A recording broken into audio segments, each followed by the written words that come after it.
Class 6 वाले प्यारे बच्चों, गुड मॉर्निंग। कक्षा 6 में हम पाठ से पूर्णांक पढ़ रहे हैं, जिसमें मैंने पूर्णांकों का घटाना हमने पढ़ा था। अभी पिछले वाले वीडियो में पूर्णांकों को कैसे कैसे घटाते हैं, योज्य प्रतिलोम हमने पढ़ा था। तो इसमें प्रश्नावली 6.2 हमने इसी पर आधारित करनी है।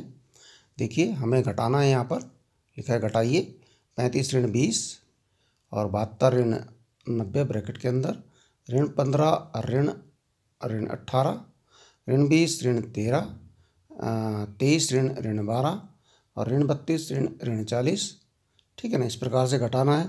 अब क्योंकि हमने जोड़ना पहले सीख रखा है तो हमने जोड़ेंगे, हम घटाएंगे नहीं, हम जोड़ेंगे। तो कैसे जोड़ेंगे, देखिए जोड़ना हमने सीखा है। क्योंकि अब यह है 35 में से हमने ऋण 20 करना है, तो हमने 35 ऋण को हमने बदला धन में जोड़ रहे हैं। क्या जोड़ रहे हैं? क्योंकि घटाना है, घटाने को हमने जोड़ना किया है, तो यहाँ 20 का योज्य प्रतिलोम करना पड़ेगा। ऋण को हमने धन किया है ना, जोड़ने को घटाने को जोड़ना में बदला है, तो यहाँ पर 20 जो था उसका करना पड़ेगा योज्य प्रतिलोम। अब 20 का योज्य प्रतिलोम होता है ऋण 20, चिन्ह बदलता है भाई, तो हो गया 35 प्लस ऋण 20।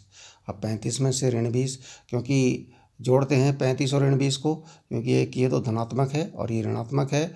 जब हम इनको जोड़ते हैं तो जुड़ते नहीं है, घटते हैं। ठीक है ना, जब अलग अलग चिन्ह के होते हैं तो घटते हैं, है ना। और जो ज़्यादा होता है उसका चिन्ह आ जाता है।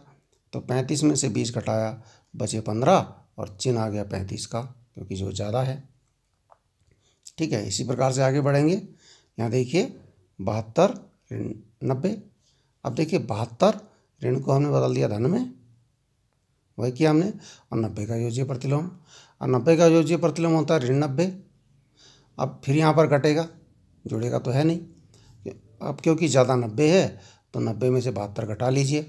90 में से 72 घटाया, बचा 18, जो कि हमने यहाँ लिख दिया कि 90 अब ज़्यादा है, ऋण वाला ज़्यादा है, तो ऋण का चिन्ह आ जाएगा ऋण 18। ठीक है, आगे देखिए, अब है ऋण 15 ऋण 18। अब यहाँ भी ऋण 15 है और इस ऋण को हमने धन में बदला, और यहाँ पर ऋण 18 है। क्योंकि ऋण 18, तो ऋण 18 का योज्य प्रतिलोम, 18 का नहीं है, ऋण 18 है, ऋण 18 का योज्य प्रतिलोम धन 18 होता है। ठीक है ना, तो धन 18 ऋण 15 धन 18, क्योंकि अलग अलग चिन्ह के हैं, घटेंगे। 18 में से 15 घटाया, बचे 3। 18 में से 15 घटे, बचे 3, और ज़्यादा का चिन्ह आएगा, ज़्यादा है आपका 18, तो धन 3। इसी प्रकार से आपने ऋण 23 ऋण 13 वाला करना है, 23 ऋण 12 वाला करना है, ऋण 32 ऋण 40 वाला करना है। ठीक है, इनको आप कीजिए। जहाँ घटेंगे, जहाँ चिन्ह एक जैसे होंगे आपके जोड़ने में वहाँ जुड़ेंगे, जहाँ चिन्ह अलग अलग होंगे आपके जोड़ने में वहाँ पर घटेंगे। ठीक है, और चिन्ह किसका आएगा? जो ज़्यादा होगा। ठीक है, चलो आगे बढ़ते हैं। प्रश्न नंबर 2 देखिए, रिक्त स्थानों को ये आपका बड़ा, छोटा और बराबर का चिन्ह लगाकर भरिए। कौन सा बड़ा है, कौन सा छोटा है, यहाँ चेक करना है। चेक कैसे करेंगे? जैसे हमने, देखिए प्रश्न है आपका, ए ऋण 3 धन ऋण 6, ये है, और इधर है ऋण 3 धन ऋण 3 ऋण 6। इसको और इसको हल करके देखना है, जो मान बड़ा आएगा उसकी तरफ बड़े का चिन्ह लगाना है, छोटे का चिन्ह जैसे भी लगेगा वैसे लगाना है। चलो हम करके देखते हैं। पहला ही हमने देखा, पहला हमारा है ऋण 3 धन ऋण 6 और ऋण 3, अब यहाँ पर बीच में चिन्ह लगाना है, ऋण 6। अब ऋण 3 ऋण धन ऋण, यहाँ जोड़ना है, दोनों ऋण के हैं तो जुड़ जाएंगे, और ऋण ही है तो ऋण का ही 9 आ जाएगा, ऋण का 9 आया। अब दूसरा है ऋण 3 ऋण 6। अब क्योंकि यहाँ घटाने वाली बात आ गई, ये घटाने का आ गया, तो यहाँ पर योज्य प्रतिलोम का प्रयोग करना पड़ेगा।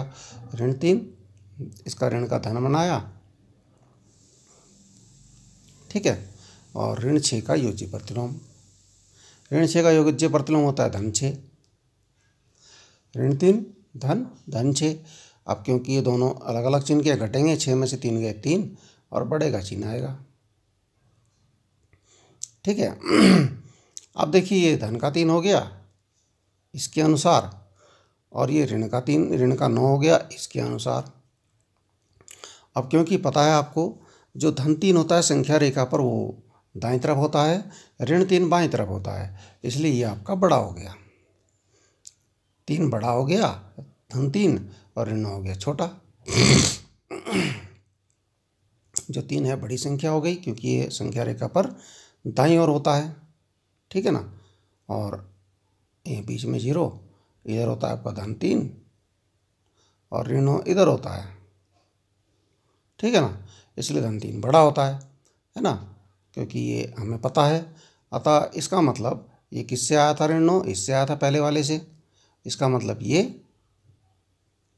छोटा हो गया, और दूसरा धन 3 इससे आया था, ये बड़ा हो गया, ठीक है ना। इसका मतलब यहाँ ये चिन्ह आएगा। चिन्ह को सही तरीके से लगाना है आपने, ये आएगा, ये हमने यहाँ भी लिखा है आंसर, ठीक है। अच्छा, ऐसे ही आप दूसरे को हल कर रहे हैं, बी को हम ऐसे ही हल कर रहे हैं। ये था ऋण 21, ऋण 10, ठीक है ना। और यहाँ था दूसरे पक्ष में था ऋण 31, धन ऋण 11। अब देखिए ऋण 21 है, ऋण 10 है।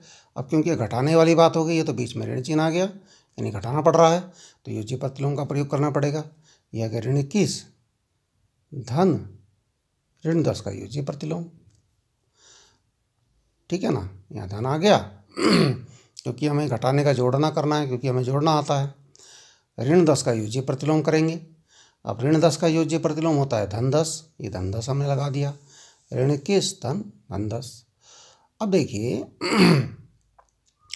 क्योंकि ये धन का हो गया, ये ऋण का हो गया, तो घटेगा। 21 में से 10 घटाया 11 बचा।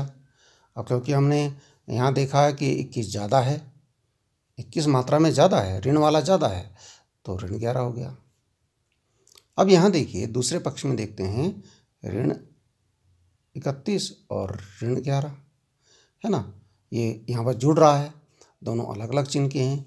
जब अलग अलग चिन्ह के जुड़ते हैं, एक जैसे चिन्ह के हैं, भी ऋण है, यहाँ भी ऋण है, दोनों एक ही जैसे चिन्ह के हैं और जुड़ रहे हैं, जोड़ना है तो जोड़ेंगे, घटेंगे नहीं। अगर चिन्ह अलग अलग होता तो घटते, अब चिन्ह एक जैसे हैं तो जुड़ेंगे।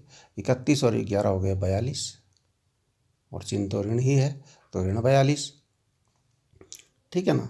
अब देखिए इसके अनुसार आ गया आपका ऋण 11, और इसके अनुसार आ गया ऋण 42। अब क्योंकि आप जानते हैं ऋण 11 और ऋण 42 में संख्या रेखा पर ऋण 11 दाईं ओर होता है और ऋण 42 बाईं ओर होता है। देखिए यहाँ पर देखिए, अगर हम आगे चलेंगे तो यहाँ ऋण 11 यदि है तो ऋण 42 और इधर कहीं होगा,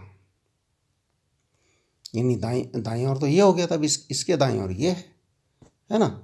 तो ऋण 11 आपका दाईं ओर होता है, इसका मतलब ऋण 11 बड़ा है और ऋण 42 छोटा है, ठीक है ना। यानी ये वाला ऋण 11 किधर से आया था, इधर से आया था, ये आपका बड़ा हो गया और ये हो गया छोटा। अब जो ये चोंच है ये आपकी बनी है बड़ा छोटा का चिन्ह, ये इस प्रकार से लगाया हमने, तो यहाँ भी इस प्रकार से लगाना पड़ेगा, ठीक है। तो ठीक है, आप बाकी बचे प्रश्न आपके सी और डी हैं, वो आपको स्वयं हल करके चेक करना है कौन बड़ा है कौन छोटा है, ठीक है। ठीक है बच्चों, कीजिए इसको।